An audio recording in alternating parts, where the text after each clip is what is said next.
การเดินทางด้วยกันมันเพิ่มมันเติมเรื่องราวในความสัมพันธ์คืนและวันเปลี่ยนพันยิ่งทำให้เรายิ่งรักกันมากมายเพราะโลกนี้ช่างกว้างใหญ่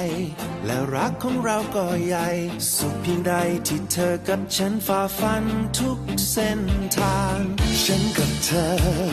ธอบวกรวมหัวใจแบ่งปันวิ่งตบกันราวกับนกที่พบเห็นบินเพื่อฝ่าลมและฝ่าฝนอยู่บนฟ้า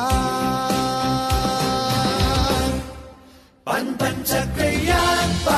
ปั่นจักรยานกันทางจะไกลหรือไกลไม่สำคัญมันอยู่ที่หัวใจปั่นจักรยานไปปั่นจักรยานกันปั่นด้วยใจที่แสนชื่นบานให้โลกสวยงามวิ่งผ่านความรักเราการเดินทางสร้างเราให้เติบโตขึ้นมาในทุกคราวการเดินทางเปิดเราให้มีมุมมองขึ้นมาอีกมากมายเพราะรักในทางกว้างไกลเพราะรักในโลกกว้างใหญ่พุ่งทะยานออกไปกับเจ้าสองล้อที่คู่ใจ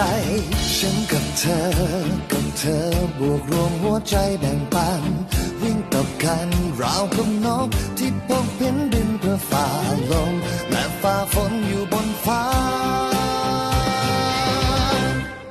ปั่นจักรยานไป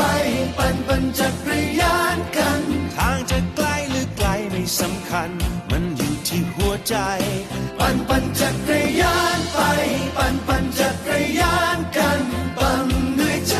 ที่แสนชื่นบานให้โลกสวยงามวิ่งผ่านความรักเราหนทางข้างหน้าที่เราเห็นเป็นธรรมดาที่ปัญหาความกันชีวิตต้องฝ่าฟันอุปสรรคนับพันจักรยานก็คงเหมือนกันขวากน้ำเท่าไรไม่ยันแม้ว่าเราบากบั่นย่อมผ่านพ้นไป